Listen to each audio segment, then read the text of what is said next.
This is Mercy Pilkington for GoodEreader.com at Digital Book World. Interviewing right now Evan Ratliff from Atavist. He's going to sit down and talk with us about what the platform does for both the authors, the readers, and the industry as a whole. Thank you for talking to us, Evan. My pleasure. So what can you tell us about Atavist? So we do two things primarily. One is that we're actually a publisher, so we publish our own nonfiction. They're kind of going under the name e-singles generally now, but they're stories that are longer than magazine stories and shorter than books. So they usually run word length 5,000 words to 35,000 words, so maybe a 50-page book. And they're all digital. We sell them on the Kindle, the Nook. We also sell them in an app for the iPad and the iPhone that we made that allows us to create heavily multimedia versions. So oftentimes there is video embedded, oftentimes there's sound, there's an audiobook included, so you can flip back and forth between listening and reading, and it keeps your place.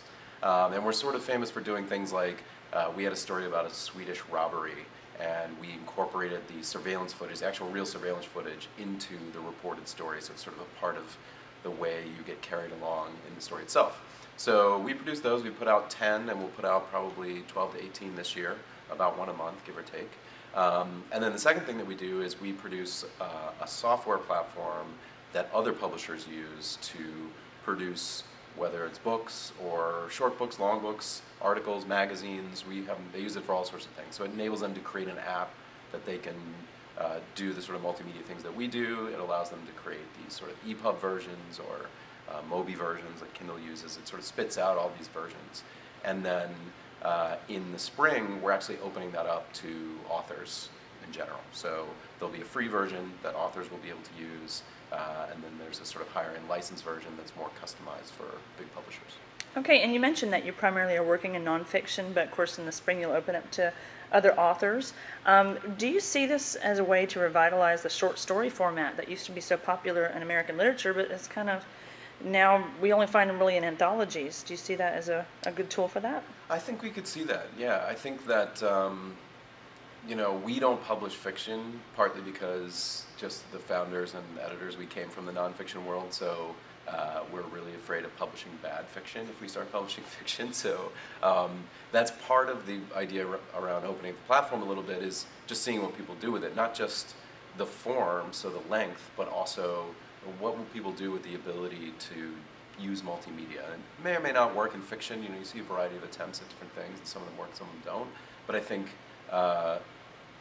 more than the publishing industry driving it, I think you'll see authors actually driving what happens with, whether it's form or the actual content of the story.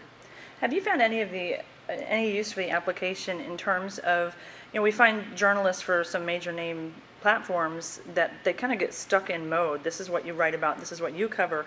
Have they gotten to branch out thanks to the short but yet longer format than they enjoy in a magazine? We have had that. So we have writers who, they work for magazines. Generally, magazines have limited word lengths, sometimes very constricted, much more constricted than they were, a decade or two ago.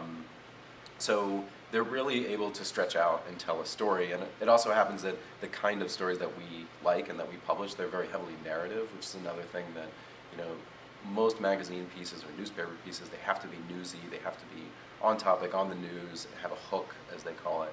But we don't really worry about that. If there's a story that's 50 years old, but they can tell it in an amazing way and report it out, we're happy, to publish it. The only problem is we're so small, we actually publish a very few number of stories every year, so we can only kind of open up that ability for a few authors. And last question, I guess, do you see with newspapers and magazines, so many of them going to digital, do you think that this will actually open up the word count on content, or do you think they're going to still be constricted to that smaller word count for print? It will definitely open up the word count. It's actually very strange that when we started the Atavist, part of the impetus for it was that digitally there weren't these opened up word counts. There weren't people writing longer, and there's no real reason for it. You have infinite space. It costs you nothing to write something longer.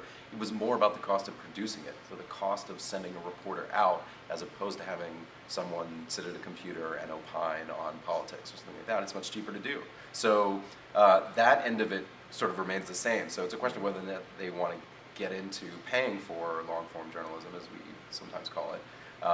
But to me, it's worth it because if you're going to ask your readers to pay for something, if you're not going to give it away for free, if you're going to say, we would like you to come pay, even as we do at $2 or $3, you have to give them something that's different than what they can find for free all over the web. So that means in-depth stories where someone has really spent the time to go find out what happened and then tell you in a beautiful way. That's great. Thank you so much for talking to us today. Again, this is Mercy Pilkington for Good eReader at the Digital Book Expo.